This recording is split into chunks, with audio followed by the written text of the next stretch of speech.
जैसे ये सब ब्लॉक हमारे बने हुए हैं, एट्रीब्यूटेड है।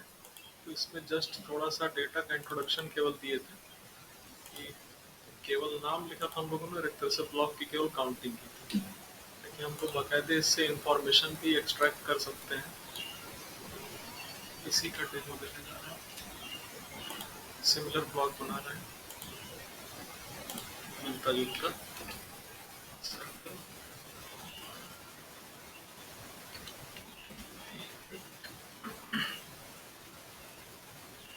ब्लॉक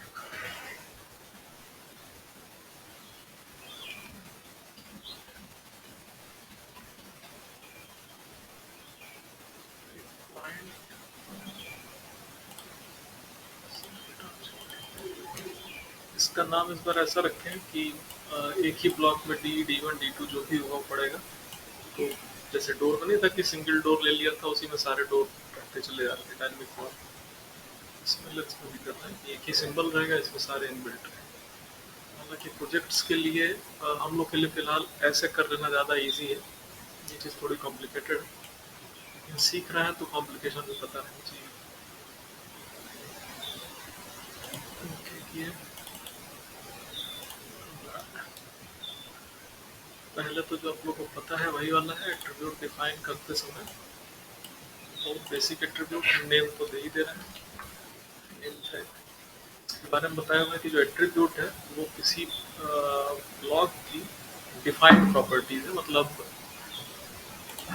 जैसे हम लोग किसी ऑब्जेक्ट की प्रॉपर्टीज देखते हैं, तो इसकी ये प्रॉपर्टीज ऑटोकैड पहले से दिया हुआ है कि ये सर्किल है, इसमें कलर, लेयर, लाइन टाइप ये सब भी डिफाइन होगी, मटेरियल डिफाइन होगा, सेंटर कहाँ है, और रेडियस, डायमीटर, सरकमफेरेंस एरिया, ये सब प्रॉपर्टीज ऑटोकैड डिफाइन किया है।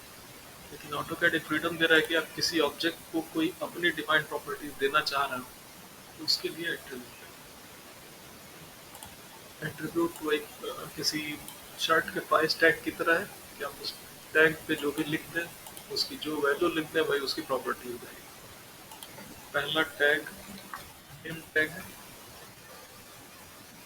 और जब हम लोग ब्लॉक में या तो ये एक्शन पैरामीटर डाल रहे हो या ये एट्रीब्यूट डाल रहे हो, तो इस केस में हम लोग लगभग बैकएंड वर्कर की तरह काम करते हैं कि जैसे कोई टीम चल रही हो और उसमें हम लोग लोगों के लिए ब्लॉक बना रहे हैं। कोई अदर यूज़र उसको यूज़ करेगा, तो उसके अकॉर्डिंग हम लोग को थोड़ा सा प्लान करके चलना चाहिए कि कोई ज़रूरी नहीं कि हम ही बनाए, चार लोग हमारे टीम मेंबर्स उसका यूज़ कर सकते हैं। तो नेमिंग जहाँ भी फिलिंग होगी वो प्रॉपर रखनी पड़ेगी। टैग में नेम है। प्रॉम्प्ट जो ऑटोकैड किसी यूज़र से पूछेगा ब्लॉक इंसर्ट करते समय, ये वो प्रॉम्प्ट आएगा। तो प्रॉम्प्ट को बहुत क्लियर लिख देना ज़्यादा ठीक है।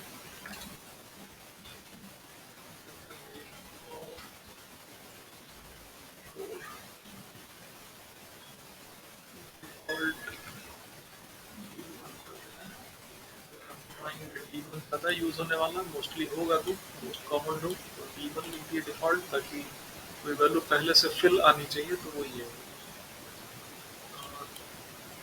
इन लोगों ने बहुत ज़्यादा भी डिस्क्राइब नहीं किया था। इसका मतलब ये आता है कि अगर हम इसको इनविजिबल रखते हैं तो ब्लॉक के बाहर ये वैल्यू दिखाई नहीं देगी, लेकिन अगर हम लोग डेटा क्वेरी करेंगे तो ये डेटा हम लोग को लिस्ट में आएगा। मतलब ब्लॉक इंसर्ट करते समय डेटा फिल भी करवाएगा, प्रिंट आउट में ब्लॉक के बाहर दिखाई नहीं देगा, लेकिन डेटा उसमें इनबिल्ट रहेगा। अगर कांस्टेंट करेंगे तो प्रॉम्प्ट हट जा रहा है, प्रॉम्प्ट डिसेबल हो जा रहा है, यानी कि ये वैल्यू फिक्स रहेगी। ये वैल्यू चेंज करने के लिए यूज़र को नहीं पूछेगा। जब ब्लॉक इंसर्ट करेगा तो ये value as it is fill कर देगा। अगर वेरीफाई करेंगे तो ये वैल्यू दो बार पूछेगा, और अगर प्रीसेट करेंगे तो वो इंसर्ट करते समय कांस्टेंट की तरह बिहेव करेगा। मतलब जैसे कोई होता है कि कोई वैल्यू प्रीसेट है, जैसे यहाँ पे टेक्स्ट की हाइट देखिए तो पहले से प्रीसेट नॉइज दिया हुआ है। तो प्रीसेट का मतलब हुआ कि ये वैल्यू पहले से डिफाइंड रहेगी, लेकिन आप चेंज करना चाहें तो कर सकते हैं। तो ये इन चार लोगों का मतलब है। इनविजिबल बाहर दिखाई नहीं देगा, कांस्टेंट प्रॉम्प्ट ही नहीं पूछेगा, ये फिक्स रहेगा, वेरीफाई डबल वेरिफिकेशन है, प्रीसेट वैल्यू पहले से रहेगा। नेम में इन लोग की जरूरत नहीं लग रही है तो क्योंकि नाम हम लोग प्रिंट में देखना भी चाहेंगे, इनविजिबल नहीं करेंगे। कांस्टेंट रखेंगे तो D1 D2 नहीं दे पाएंगे। वेरीफाई करने में इसकी 2 बार एंट्री कराना कोई मतलब नहीं लग रहा है। कोई बहुत जैसे पार्ट कोड टाइप की चीज़ें रहती हैं कि 1.2.222 समथिंग अगर कोई पार्ट का नंबर है तो वैसा चीज़ होता तो उसको वेरीफाई कराते हैं। प्री सेट हम लोग चाहें तो दे सकते हैं, लेकिन बार बार चूंकि हम लोग बार बार अलग अलग ब्लॉक दे सकते हैं D1 D2, तो उसको प्री सेट भी नहीं करना है। बार बार पूछ ही ले तो जाता है। टेक्स्ट की हाइट, अगर यहाँ पे आपको प्रॉपर हाइट समझ में ना आ रही हो तो इस पर हाइट गेस करने के लिए बटन पे क्लिक किए, 2 जगह क्लिक करें तो आपको एक रफ एस्टिमेट दे देगा कि आपने जहाँ क्लिक किया था कितनी ऊंचाई थी। नॉर्मली अगर 1 फीट का सर्किल लिया है तो 9 इंच पे ठीक ठाक हाइट थी, अपने आप ठीक आ रहा है। मतलब हम लोग नॉर्मली D1 D2 ऐसे लिखेंगे तो N की जगह पे D आएगा और A की जगह पे 1 या 2 या 3 ऐसा। फिलहाल इतना ठीक है। पिछली बार हम लोग केवल इसकी एक ही प्रॉपर्टी डिफाइन किए थे, इस बार हम और भी प्रॉपर्टीज डिफाइन कर रहे हैं।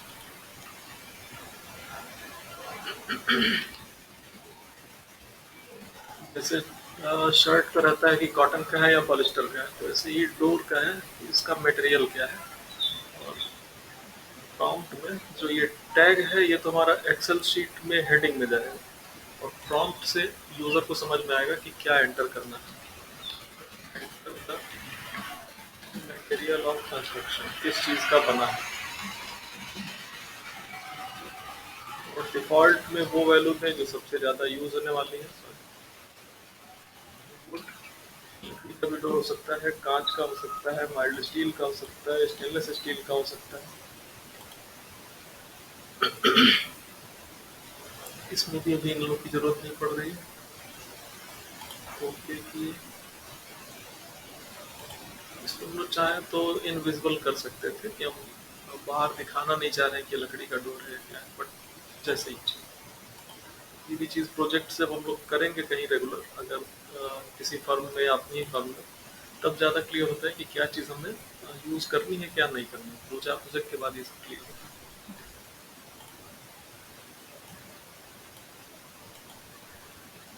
उसके बाद cost and cost, हम लोग ड्राइंग का बिल ऑफ मटेरियल निकालते हैं अक्सर। बिल ऑफ मटेरियल ये है कि हम ड्राइंग बना लिए और उसमें कितनी कॉस्टिंग बजटिंग हो रही है वो भी देखते हैं। तो नॉर्मली उसकी जो बिल ऑफ मटेरियल है, हम ड्राइंग अलग प्रिंट रख लेते हैं और फिर या तो हाथ से रजिस्टर पे भरते हैं या फिर एक्सेल शीट बनाते जाते हैं कि इस चीज़ की इतनी कॉस्ट, इसकी इतनी कॉस्ट। तो अब ये उससे रिलेटेड आ रहा है कि अगर हमारा डोर D1 है और लकड़ी का है तो उसकी कीमत कितनी होगी, 8,000 रुपये रख लेते हैं। ये हिडन कॉस्ट रख रहे हैं, ये प्रिंट आउट में हम शो नहीं करना चाह रहे हैं। तो कस्टमर के पास ये प्रिंट में नहीं जाना चाहिए ड्राइंग में, बट अगर हम ड्राइंग में से डेटा एक्सट्रैक्ट करें तो हमारे पास आना चाहिए।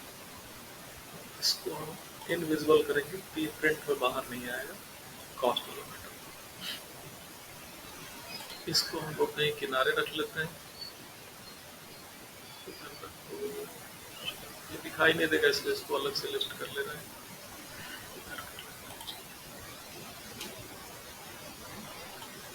मतलब ब्लॉक जहाँ पे इंसर्ट होगा ये उसके बगल में होगा बट दिखेगा।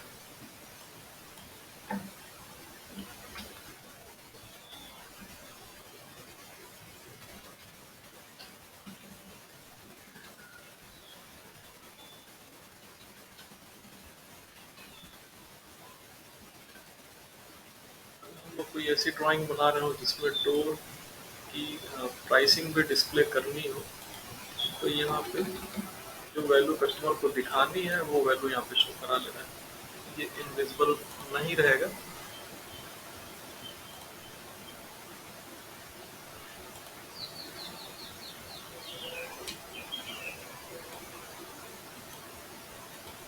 नेक्स्ट हो सकता है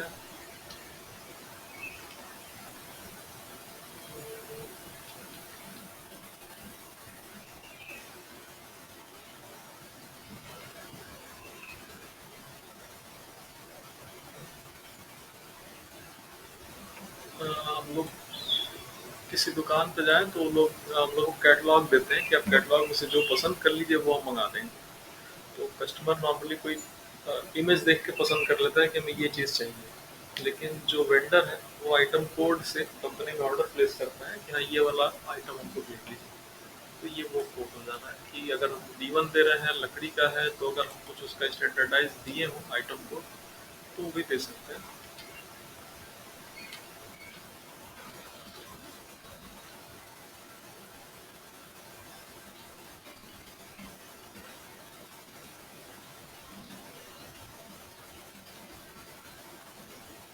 सप्लायर का जो आइटम कोड हो वो यहाँ पे दे दें। डिफ़ॉल्ट कोई भी वैल्यू ले लेते हैं। मान लीजिए आप टाटा के स्टील के डोर लगा रहे हैं तो टाटा के स्टील के डोर की कोडिंग कुछ और होगी, और ग्लास के डोर आप फेनिस्टा के लगा रहे हैं तो उसकी ग्लास डोर की कोडिंग कुछ और होगी। तो जो भी कोडिंग हो वो हम तो रख सकते हैं।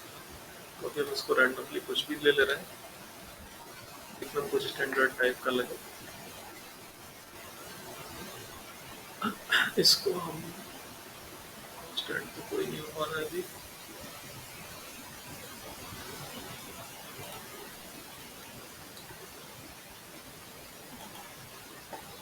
अभी केवल इनविजिबल वाले में मैंने इधर की वैल्यू चेंज करी है।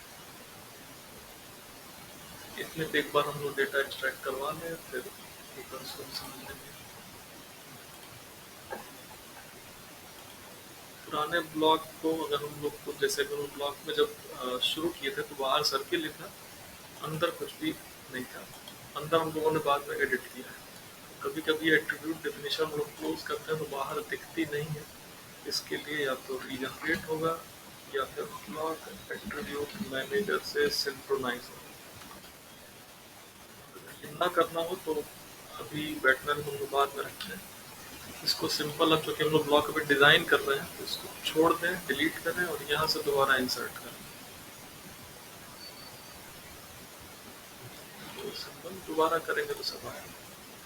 जो जो हम लोग प्रॉम्प्ट्स दिए थे वो सब यहाँ पे क्लियर आ रहे हैं। Enter the number name of door, enter the material of construction, enter the hidden cost. ये सब प्रॉम्प्ट हो गए और ये उनकी वैल्यूज हो गई। Enter the customer price supplier item,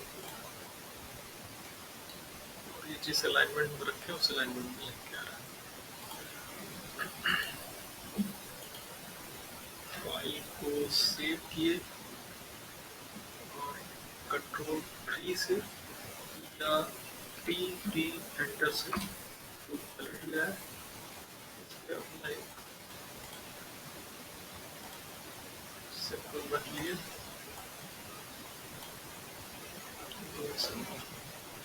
अपने किसी प्रोजेक्ट में आ गया।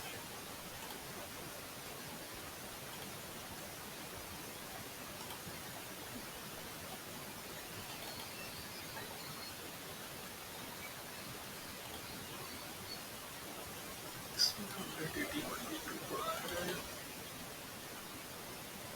इसमें भी हम पूरा समझा चुके थे क्या ठीक ठाक।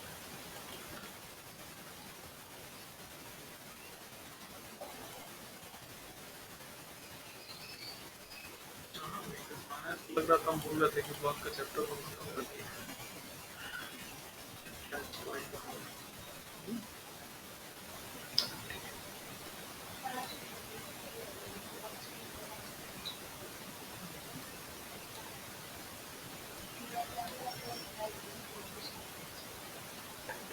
रिवीजन हो गया, लग रहा था नहीं नहीं है।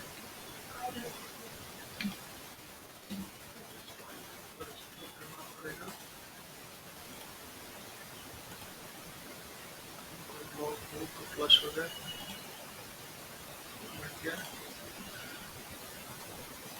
ठीक है। थोड़ा सा डिटेल भी हो गया। जैसा दिखाना हो, अगर आपको प्रोजेक्ट में ये सब नहीं दिखाना तो इनविजिबल रख दीजिए। जो डेटा हम लोग इसमें डिफाइन करना चाह रहे हैं जितना भी पूरी लिस्टिंग चाह रहे हैं तो सारा डेटा लिस्ट कर दिए, इनविजिबल कर दिए। यहाँ पे कॉस्ट नहीं दिख रही है इसके अंदर।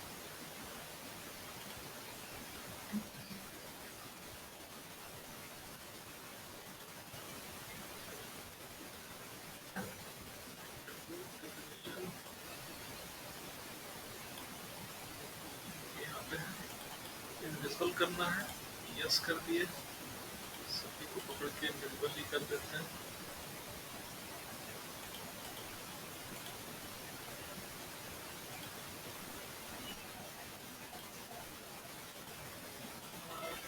शो से आ जा रहा है,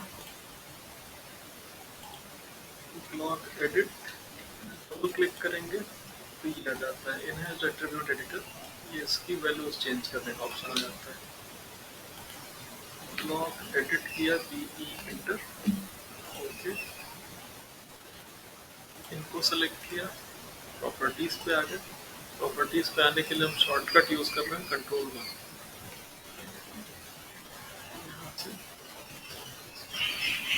मिसलेनियस प्रॉपर्टीज है, इनविजिबल यस कर दिया, सबको एक जगह कर दिया, ब्लॉक एडिटर। अगर यहाँ पे चीजें प्रॉपर नहीं दिखा रही और आपने कई जगह ब्लॉक ऑलरेडी यूज कर रखा है तो फिर बैटमैन की जरूरत पड़ेगी। जब हम नया ब्लॉक इंसर्ट करें तब तो ये प्रॉपर आएगा। यहाँ पे वैल्यूज वो पूरी ले रहा है बट यहाँ पे इनविजिबल हो रहा है, पुराना ब्लॉक सिंक्रोनाइज नहीं है तो इस केस में ब्लॉक एट्रीब्यूट मैनेजर खोले, जो ब्लॉक को सिंक्रोनाइज करना है उसको या तो यहाँ से सेलेक्ट करें या तो यहाँ से सेलेक्ट करें और फिर सिंक कर दें, तो वो इस समय के डिफॉल्ट वैल्यू पे सिंक्रोनाइज कर देगा।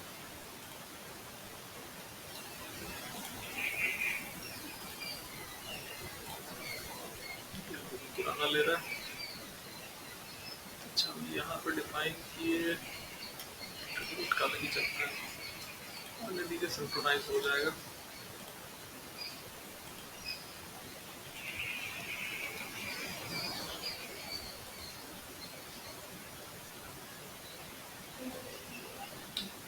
एट्रीब्यूट में ऐसी दिक्कत आती है, पुराना चेंज नया चेंज लेता है, इसीलिए उसको सिंक्रोनाइज ऑप्शन दे दिया है, सिंक्रोनाइज कर नहीं पाता है, पता नहीं क्यों। अब लोगों ने जगह जगह इंसर्ट कर लिया और अब से चाह रहे हैं कि नहीं दिखाएगी, ये सब, बट डेटा उसमें पूरा पड़ा हुआ है सभी में।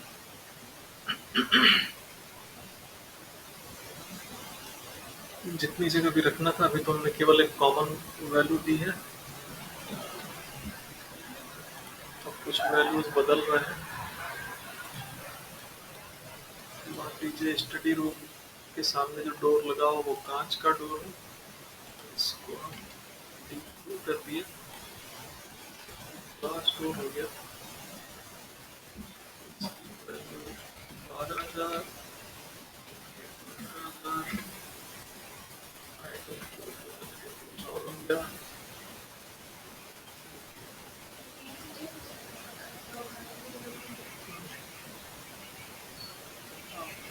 ठीक है, जो एकदम प्रॉपर तरीका है उसका ये तो यही है, लेकिन अगर आपको सिंपल काम करना है, ज़्यादा इजी हम लोग को ये पड़ता है कि हम D1 D2 रखे हों, टिक टिक करके रखते चले, चेंज भी करने की जरूरत नहीं, बस क्लिक क्लिक क्लिक क्लिक करते चले जाते हैं, और इजी पड़ता है, इसीलिए शुरू में वही बता, मतलब ज़्यादातर स्टूडेंट्स के लिए ये चीज़ बहुत कॉम्प्लिकेटेड होती जाएगी, एक ही ब्लॉक में वैल्यूज बदलना है, फिर उसको क्वेरी करना है, उसकी लिस्टिंग आ रही है। हाँ, टूल पैलेट जो काफ़ी प्रॉपर तरीका है वो यही है कि आप बस यहाँ पे D1 D2 D3 करते चले जाएं और वैल्यू बदल, इसीलिए एक बार दिखा भी रहे हैं सब डिटेल पर ये, बट इजी वही है जो पिछला तरीका है। जैसे एक बार बनाने में आपको वो D1 D2 लग रहा होगा कि कई बनाने पड़े, लेकिन जब टूल पैलेट पे आप D1 D2 रखें तो बहुत ही कम नॉलेजफुल यूजर के लिए बहुत इजी है कि D1 दिख रहा है रख दो, टुक टुक किया रख दिया, D2 दिख रहा है रख दो, चीज़ आसान पड़ती है। अगर आपको नॉलेज हो गई तब ये ज़्यादा आसान पड़ेगा।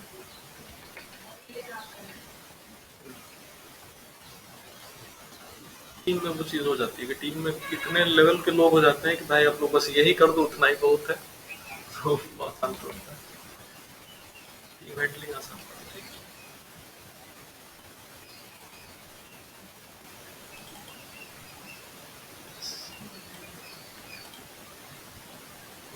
से सिंक्रोनाइज नहीं हुआ, कभी हो रहा है कभी नहीं हो रहा है।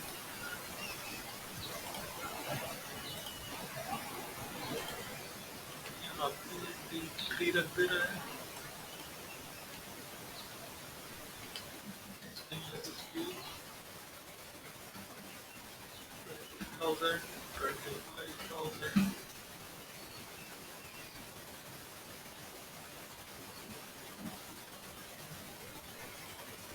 इसी को टेस्ट कर दे रहे हैं। ये वार्डन की सीढ़ी के पिछले दरवाजे पर ये कर दे रहे हैं। यहाँ बैक डोर से बेचारे निकल रहे थे।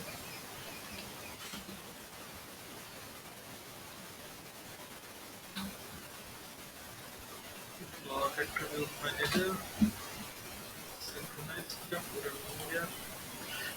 चीज क्रॉस चेक करनी पड़ेगी।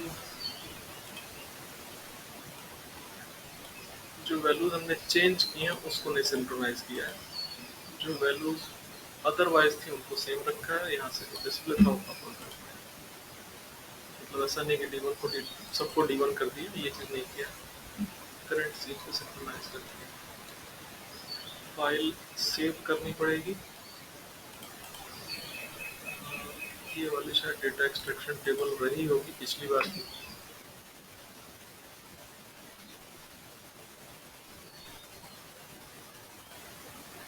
इसमें कमांड है डेटा एक्सट्रैक्शन dx एंटर। इसको हम लोग पिछली बार dv एंटर में टेबल में यहाँ से डेटा एक्सट्रैक्शन में पढ़े होंगे। ओके करने पे 8 पेज का फॉर्म आता था। इसी चीज़ को हम लोग डायरेक्ट dx एंटर करके भी टेबल में जाके वो ऑप्शन होते हैं सेलेक्ट करने की जरूरत नहीं। जो भी हमारा ड्राइंग है उसमें से हम डेटा एक्सट्रैक्ट करना चाहते हैं तो dx एंटर। अगर हम लोग इसका बहुत ज़्यादा यूज़ करें तब इसकी ज़रूरत पड़ेगी, अदरवाइज कोई ज़रूरत अभी नहीं है।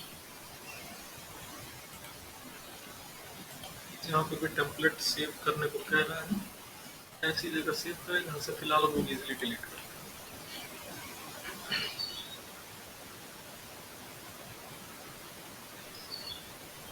एक ही साथ हम लोग कई ड्राइंग से डेटा निकाल सकते हैं, बट फिलहाल बात हुई कि ट्रेडिंग ही है तो एक ही सब लोग एक्सट्रैक्ट प्रॉपर कर लें, वही ठीक है। तो ड्राइंग में कई तरह की ऑब्जेक्ट्स हैं। हमने कहा कि सारी ऑब्जेक्ट नहीं देखनी, केवल ब्लॉक्स देखने हैं। अभी इतने तरह के ब्लॉक हैं और ब्लॉक विथ एट्रीब्यूट देखना तो केवल एक ही है। जैसे इतने ब्लॉक्स हैं बट इसमें विथ एट्रीब्यूट केवल एक ही है। तो इस तरह से हमारा ऑब्जेक्ट फिल्टर आउट हो गया। हम केवल कस्टमाइज प्रॉपर्टी की ही लिस्टिंग चाह रहे हैं। अगर कस्टमाइज प्रॉपर्टीज के अलावा भी लिस्ट चाहिए हो तब आप बाकी को भी दे दीजिए। फिलहाल केवल कस्टमाइज प्रॉपर्टीज ही चाहिए, यानी कि एट्रीब्यूट चाहिए। और जितने ब्लॉक अभी आए केवल एक आया, उसके भी जितने यहाँ पे इंस्टेंसेज आए उनमें भी इतनी प्रॉपर्टीज की लिस्टिंग है। हमको सारी प्रॉपर्टीज नहीं देखनी है, केवल एट्रीब्यूट देखना है। पिछली बार यहाँ पे केवल नेम और प्राइस समथिंग शायद आया था, इस बार पूरा और लिस्ट लंबा हो गया।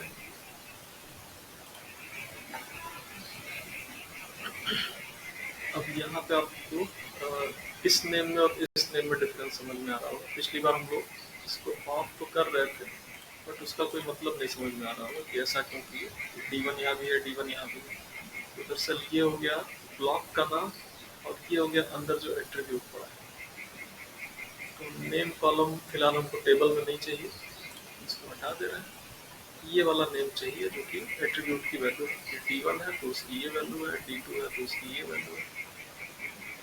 तो इसकी जो अरेंजमेंट है हम लोग किसके हिसाब से करना चाह रहे हैं, नेम के हिसाब से करना चाह रहे हैं ताकि ये D1 D2 D3 ऐसे है। कॉस्ट के हिसाब से करें तो ऐसे हो जाएगा, ठीक है। 8 अच्छे से आपका रखे थे, अच्छे कॉस्ट। इस वाले को बीच में क्यों रख रहा है, ये अलग कहानी है इसकी। कायदे से इसको 8, 12, 20 करना चाहिए।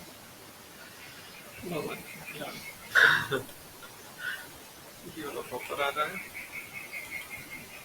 इस पे प्रॉपर कर रहा है। 12, 15, 25 फिलहाल हम लोग को नेम के हिसाब से चाहिए। नेक्स्ट कर ले रहा है। ये सब शायद इधर उधर भी हो जाते हैं। आपको अगर नेम पहले चाहिए तो नेम पहले कर लीजिए। नेम हो गया, काउंट हो गया और उसका डेटा हो गया। कॉस्ट प्राइस एक जगह कर ले रहे हैं। इस ड्राइंग में D1 ब्लॉक 8 जगह पड़ा है, D2 2 जगह है, D3 2 जगह है। मेन इसका यूज तो यही आ रहा है बिल ऑफ मटेरियल के लिए कि काउंटिंग इजिली कर दे रहा है। न केवल काउंटिंग किया, इस बार डेटा लिस्टिंग भी कर दिया ठीक से। अगर इस ड्राइंग में टेबल चाहिए तो इसको ऑन रखिए, और एक्सेल शीट भी चाहिए तो इसको भी ऑन रखिए। इसको ऑन रखा तो एक्सेल शीट कहाँ पे जा रही है यहाँ दिखा रहा है। आप लोकेशन यहाँ से चेंज कर लीजिए, डेस्कटॉप पे कर लिया ताकि हम इजीली देख पाए। डॉक्यूमेंट्स में भेज रहा था। नेक्स्ट, जो यहाँ पे टेबल इंसर्ट होगी उसकी फॉर्मेटिंग पूछ रहा है कि आप कौन सी टेबल स्टाइल देना चाह रहे हैं। जो भी डिफॉल्ट है उसको ले लेना है। यहाँ पे टेबल इंसर्ट हुई और एक्सेल शीट भी बनी होगी।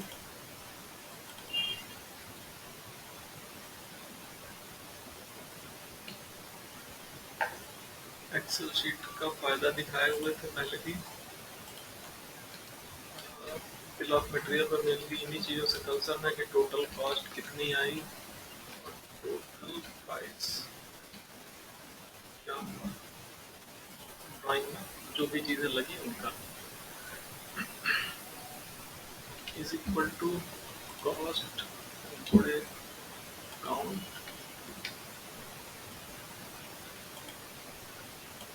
Total is equal to price थोड़े दोनों लोगों को सीरीज फिल किया, ऑटो सम किया, टोटल बजट आ जा रहा है कि पूरी ड्राइंग में जो डोर लगे हैं उन पे इतना कॉस्ट लगेगा, इतना प्राइस हम लोग ले सकते हैं।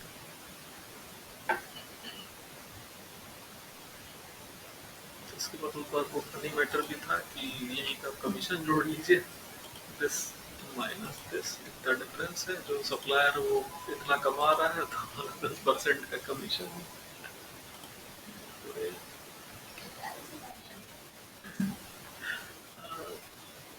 ये अपने अपने पास डेटा रहता है ऑफिस में कि इंजीनियर को कमीशन जोड़ना है तो सेल्स प्राइस पे जोड़ेगा कि कॉस्ट पे जोड़ेगा, या फिर बहुत घनिष्ठ है तो उसके प्रॉफिट पे जोड़ ले रहा है कि हाँ भाई तुम्हारा इतना प्रॉफिट हुआ, इतना पहुंचाया कि नहीं पहुंचाया। नॉर्मली ये कैलकुलेशन वेंडर खुद ही करके भेज देते हैं इंजन से, लिहाजा रखे इंजीनियर साहब क्या आ जाता है।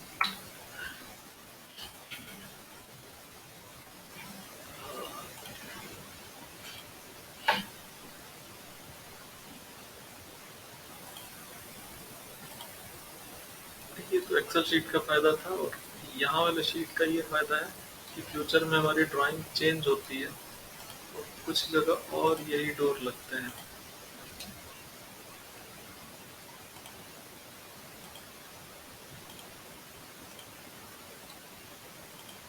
तो हमारा डेटा चेंज हो जाना चाहिए, टेबल चेंज हो जानी चाहिए।